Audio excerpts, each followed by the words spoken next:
Introvertendo, um podcast onde autistas conversam.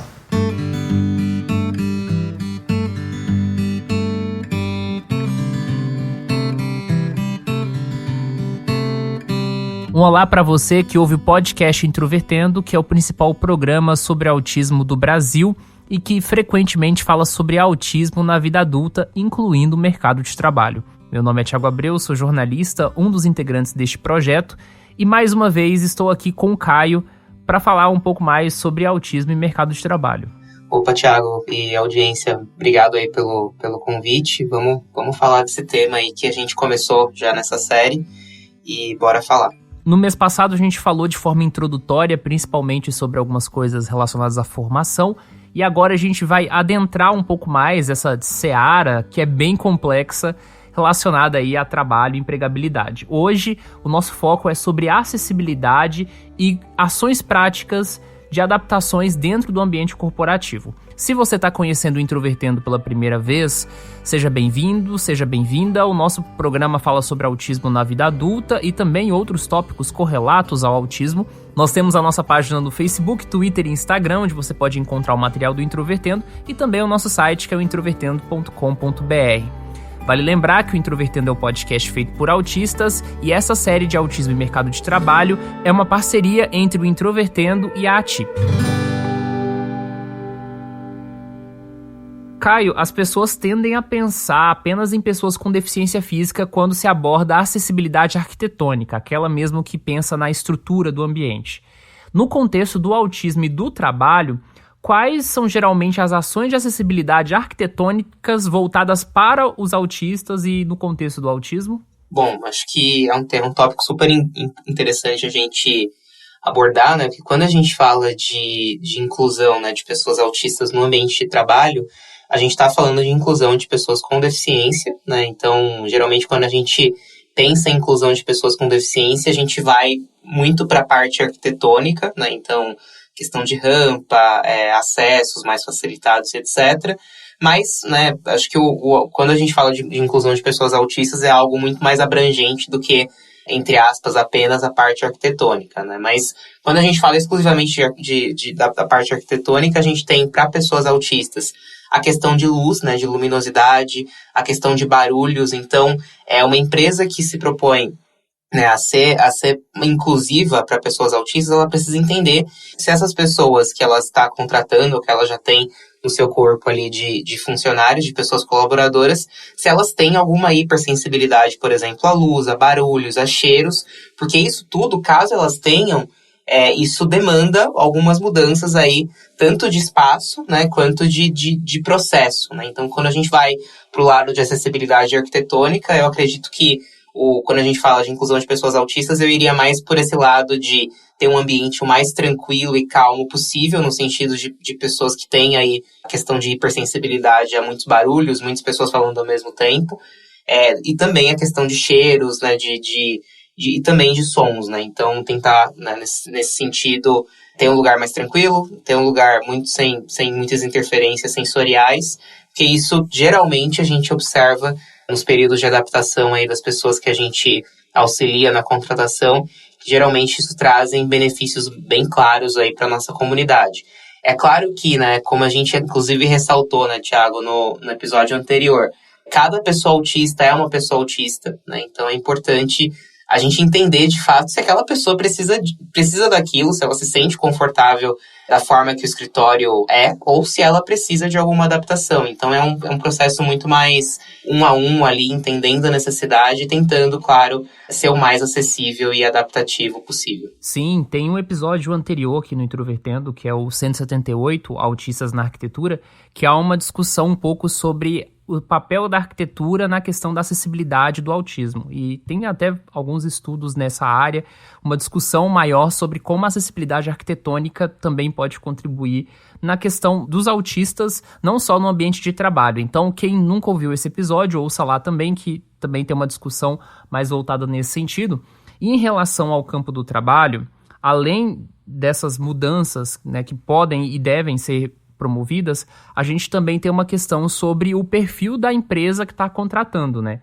Então, por exemplo, o ambiente de trabalho, ainda mais nesses contextos, por exemplo, de startups e empresas mais dinâmicas, envolvem algumas ações e algumas atividades ou formas de estrutura, né, do ambiente que podem ser complicadas para alguns autistas, como a troca frequente dos espaços, mesas, equipamentos eletrônicos e ferramentas digitais. Por exemplo, existem algumas empresas que é muito comum as pessoas mudarem de mesa, né? Ter uma rotatividade do espaço, é o espaço compartilhado que muita gente ali trabalha conjuntamente. E sem falar de que tá testando uma ferramenta, aí deu certo, aí pouco tempo depois já muda para outra porque acha que é mais conveniente, mais interessante. E a gente sabe que autistas podem ter um apego à rotina, uma dificuldade maior com as mudanças e com essas questões. Puxando um pouco aí para a sua experiência, eu queria saber se você já passou por essa situação, que eu tenho umas histórias também. Pois é, acho que né, eu vivo numa situação até meio dúbia, né? Porque a TIP é uma startup, né? Então, no sentido da gente não ter, por exemplo, posição fixa, a gente ter essa questão de mudanças, às vezes, por exemplo, de ferramentas que a gente utiliza. Então, às vezes, a gente está testando uma ferramenta, por exemplo, de controle de processos e documentação, e depois disso a gente vê que talvez não é a ferramenta ideal para a gente troca. Então, e ao mesmo tempo eu entendo, né, porque a gente faz esse processo justamente de inclusão, que isso pode ser desconfortável para a nossa comunidade, né? Isso é desconfortável para mim, né, como pessoa autista.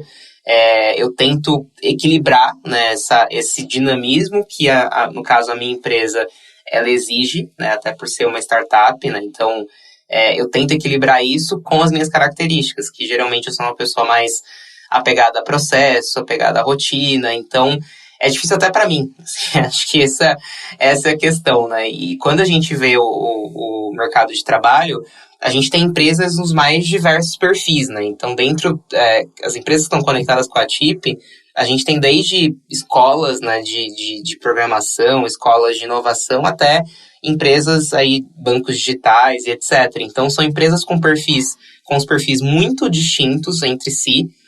E o que a gente tem percebido com muita força é essa tendência de grande parte das empresas se voltarem para essa questão da agilidade, né? Então, de metodologias ágeis, de um ambiente mais dinâmico, e isso acaba entrando, né, em grande parte, às vezes, em contrapartida às nossas próprias características. Mas justamente a gente tenta aqui, né, eu pelo menos como CEO aqui da TIP, a gente tenta equilibrar, né, essa visão de uma empresa um pouco mais dinâmica, que a gente está vendo o mercado muito se voltar para essa questão de mais ágil, né, de mudança constante, etc., ao mesmo tempo e ser uma empresa que tenha esse acolhimento, né? Eu acho que isso passa por, mesmo que a empresa seja dinâmica, essa empresa ela pode ter processos mais definidos. Olha, em caso de mudança, isso acontece. Isso eu acho que me deixa um pouco mais tranquilo como pessoa autista. Isso a gente está estruturando, por exemplo, agora dentro da TIP.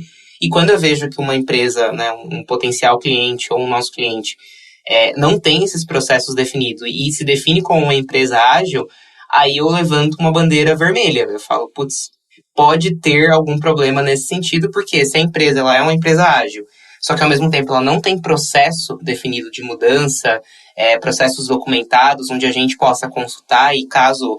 Que mudança nesse sentido no mercado de trabalho sempre vai ocorrer, né? Como que a gente lida com essas mudanças e tentar ser o mais previsível possível. Com certeza, com certeza. Eu, particularmente, já passei por diferentes perfis de empresas. Eu trabalhei uma época nos Correios, que é uma empresa pública, que tem um outro perfil, uma outra forma de operar. E mesmo nesse ambiente mais rígido, às vezes eu sentia que as coisas mudavam com uma velocidade que era um pouco difícil de acompanhar. Eu imagino que hoje, com a idade que eu tenho, com a maturidade que eu tenho, talvez eu lidaria melhor com algumas questões do que eu lidaria há quase 10 anos atrás, que foi a época que eu trabalhei lá.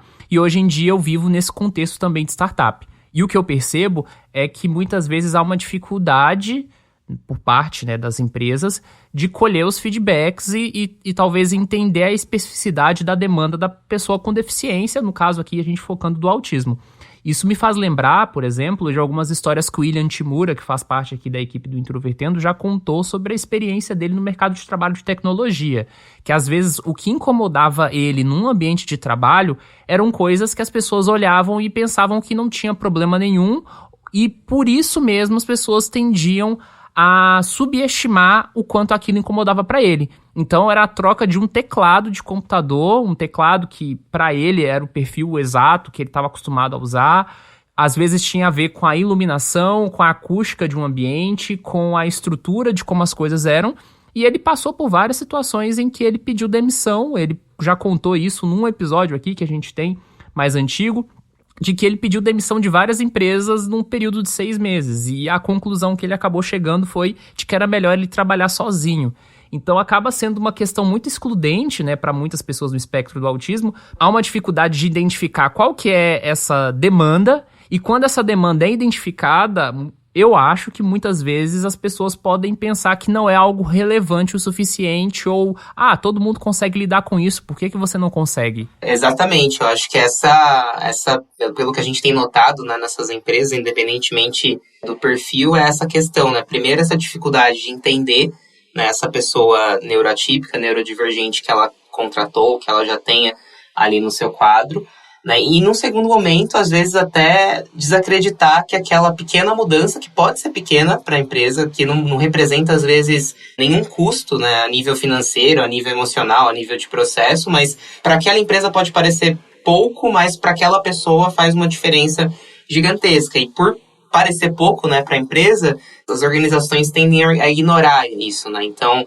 tentar estabelecer uma régua neurotípica para um comportamento atípico, né? Isso é muito problemático, porque coisas, né, novamente, coisas simples, né? A questão de, você até comentou, né? A questão de um teclado, a questão de uma mesa fixa, ou um lugar, né, confortável ali para trabalhar.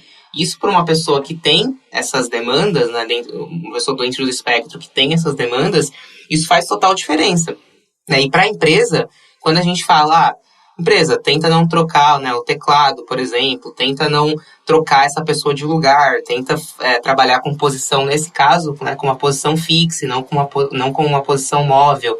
Isso para a empresa, na minha visão, talvez não traga ônus nenhum, né? Mas para a pessoa vai fazer uma diferença gigantesca e né, novamente, né, às vezes a empresa ignora isso, né? Acho que falta muito, isso acho que a gente até abordou, né, no episódio anterior dessa série, falta muito a empresa ter uma certa, entre muitas aspas, humildade de perguntar pra gente, né, como é que a gente se sente, né? Claro que a gente vai ter algumas pessoas na nossa comunidade que não tem essa resposta, né? A questão de autoconhecimento é algo às vezes bastante complicado, né, para algumas pessoas neuroatípicas, mas acho que é válido sempre perguntar, olha, como é que você se sente melhor? Como é que eu posso fazer o seu ambiente de trabalho mais acessível?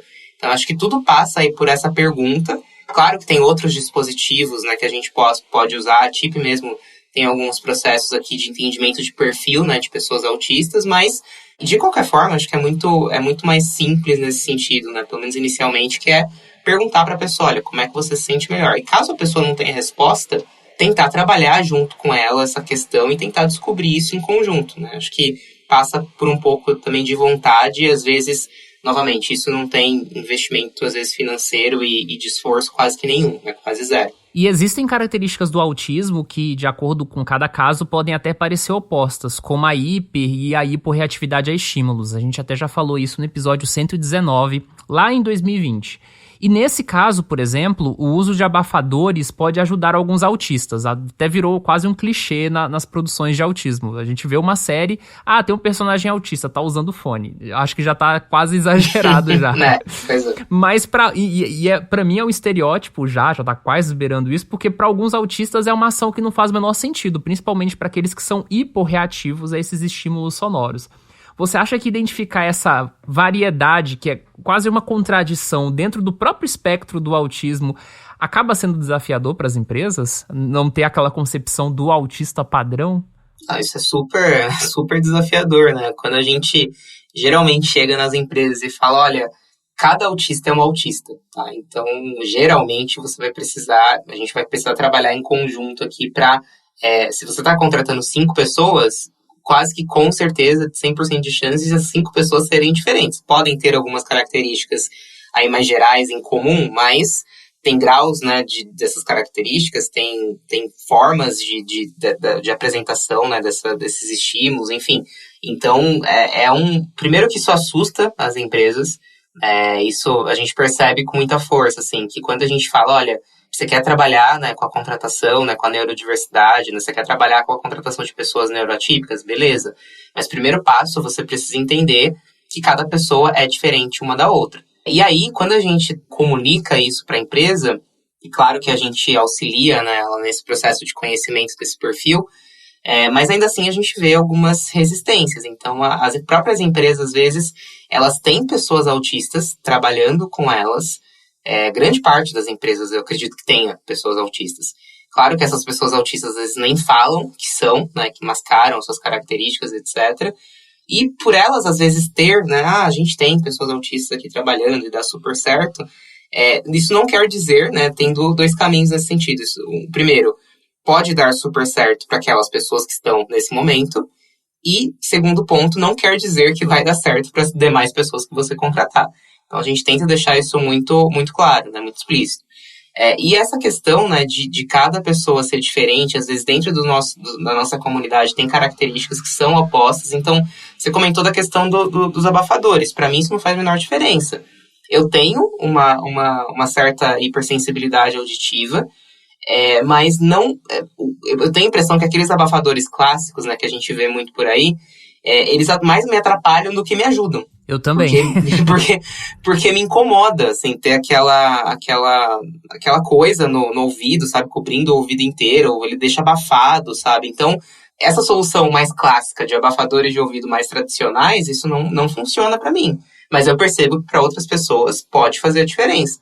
Mas eu acho que também é importante, né? Acho que, como a gente tá sempre pontuando, né? Essa empresa, pelo menos, se interessar, né, de conhecer essa pessoa, perguntar para essa pessoa, porque senão ela nunca vai saber, ela vai entrar num lugar muito comum, né, do estereótipo daquela pessoa autista, como você comentou, né, que virou já padrão já. Toda pessoa autista precisa usar um fone de ouvido e ouvir música só para se desconectar do mundo. Não é bem assim, entendeu? Não é bem assim, né? Às vezes isso não faz a menor diferença, às vezes não tem pessoas... Eu já conheci pessoas que não usam fone de ouvido no dia a dia, não sentem essa necessidade. Tem pessoas que usam, tem pessoas que... Eu, por exemplo, eu não tenho essa questão de sensibilidade muito alta a cheiros, né? Então, mas eu tenho pessoas próximas que têm, né? Então, por exemplo, quando a gente vai incluir essa pessoa dentro de um ambiente corporativo, olha, o ideal é que ela não sente perto da copa, porque a copa vai ter, provavelmente, cheiros aí de comida, etc e tal. Então, o ideal é pensar numa adaptação nesse sentido, que é simples. É tirar aquela pessoa daquele lugar e mover para outro espaço. Então, assim, eu acho que, nesse sentido, passa muito, né, novamente, perguntar para a pessoa. E, de fato, é algo muito complicado quando a gente chega nas empresas e as empresas, às vezes, se dão conta de, olha, eu vou ter um investimento de tempo, às vezes de esforço, e a gente tenta, ao mesmo tempo, aliar, né, essa questão de investimento de tempo e esforço com os benefícios que isso traz, né? Acho que, primeiro ponto, você está deixando suas pessoas colaboradoras mais confortáveis, independentemente das suas características, né? Então, acho que isso precisa ficar muito claro. E, claro, primeiro ponto, acho que ter essa humildade de perguntar para a gente, né, como é que a gente se sente, e aí, a partir disso, fazer mudanças, e não assumir que todo mundo é igual, e vamos distribuir aqui abafadores de ouvido para todo mundo, vamos colocar os autistas numa sala isolada e deixar as pessoas ali, enfim, porque na verdade a gente está praticando talvez até uma exclusão, e não acho que seja o objetivo de ninguém fazer isso, né? Pelo menos a gente espera. Exatamente.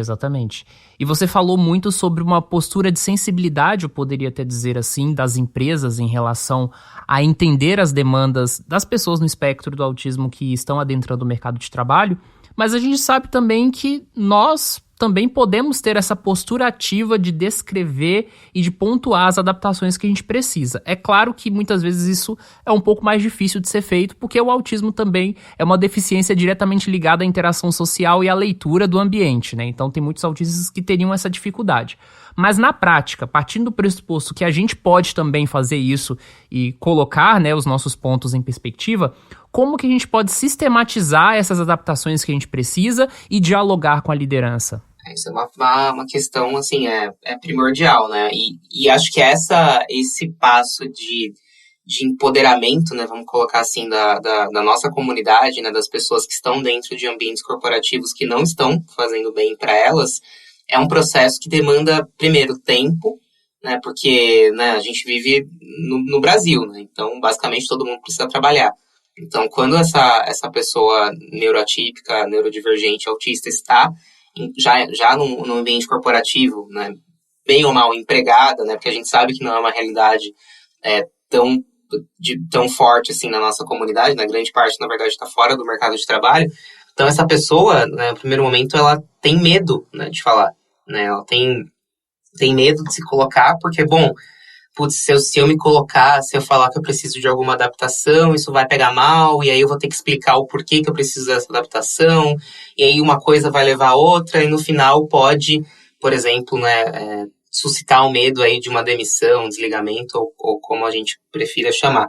Então, acho que um primeiro ponto isso parte da empresa deixar explícito, na nossa visão, isso parte da empresa deixar explícito que aquilo é um ambiente seguro para a pessoa autista, para a pessoa com deficiência em geral, falar suas necessidades e ser ouvida, pelo menos.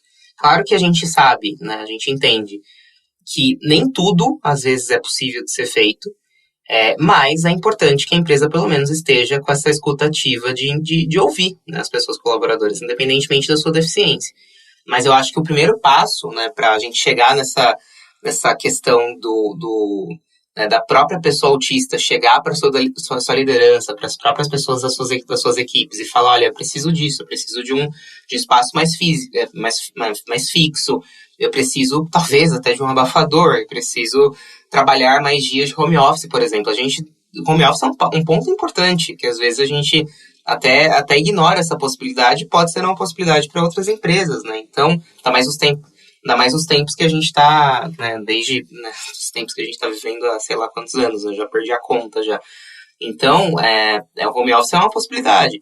Mas eu acho que, novamente, né, eu acho que para a gente chegar nesse ponto de ter essa confiança de falar, né, qual que é se expressar qual que é as nossas adaptações necessárias, né, isso precisa ser feito um movimento anterior da empresa de sensibilização, de deixar explícito para as pessoas colaboradoras que aquilo ali é um ambiente seguro e que há procedimento para lidar com esse tipo de demanda, né? E uma vez feito isso, aí, claro, as pessoas precisam procurar suas lideranças, porque provavelmente elas vão estar mais sensíveis ao tema, então, expor isso, olha, de maneira objetiva e tentar chegar num denominador comum, né? Então, a gente, novamente, às vezes a gente sabe que nem tudo vai dar para ser feito, né? Então, por exemplo, eu acho um pouco complicado, mas, por exemplo, tem empresas que não aceitam fazer home office todos os dias.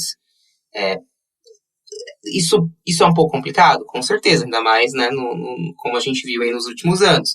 Mas, às vezes, é adaptar, olha, tem como fazer 3 dias de home office e vir 2 dias para o escritório, então é tentar chegar nesse denominador, mas a empresa antes precisa estar sensibilizada e com a escuta ativa em relação a isso. Caso contrário, eu não acho que vai dar muito certo a gente se levantar e falar, olha, eu preciso disso, porque provavelmente essa empresa ela não vai estar sensibilizada em relação ao tema. Na verdade, não vou nem conhecer o tema, ela vai ter muito senso comum dos estereótipos, né, que a mídia coloca, enfim. Então, acho que isso passa por um momento anterior aí de sensibilização e conscientização, e depois disso a gente ganha um pouco mais de confiança em relação a falar, né, quais são as adaptações necessárias. Com certeza. Caio, muito obrigado mais uma vez pela sua participação aqui no Introvertendo, nessa série que a gente está debruçando várias questões sobre o mercado de trabalho mensalmente. Queria que você, então, desse uma mensagem final aí pro pessoal e também falasse sobre a comunidade da ATIP e pro pessoal também saber como é que faz para entrar. Show, nossa, agradeço bastante aí a parceria nessa série, que está sendo super bacana.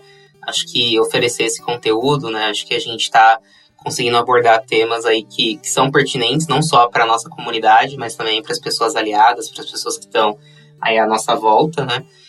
Acho que o primeiro ponto, né, em relação à mensagem, eu, de fato, deixo aí a questão para as organizações, né, de um lado, de fato, começarem a ouvir, né, a nossa comunidade. Eu acho que perguntar não mata ninguém. Então, acho que perguntar o que a gente precisa de adaptação, de acessibilidade, e tentar, né, estar o mais aberto e sensível nesse sentido. Acho que essa é a mensagem para as empresas e também procurar conhecer minimamente, né, a neurodiversidade, conhecer as características mais gerais aí do autismo, e tem formas, né, a própria TIP tem uma série de conteúdos nesse sentido, tem uma série de soluções, mas, assim, a gente vive num mundo muito conectado, né, então a informação aqui não falta.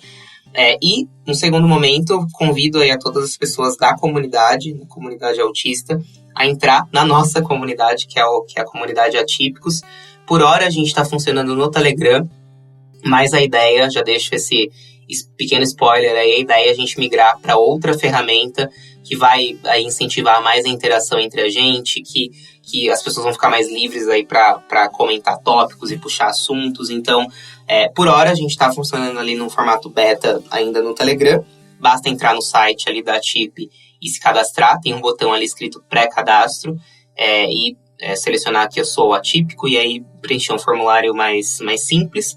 E aí, depois disso, a gente já te manda o convite para a comunidade no Telegram, mas já adianto que vai ser migrado aí para outra plataforma muito melhor e com mais interação, tá? Então, convido aí todo mundo a entrar nesse universo atípico da ATIP. E o próximo episódio da série sai mês que vem, na última sexta-feira de novembro, certo? Um abraço pra você e até breve. Abraço. Tchau, tchau.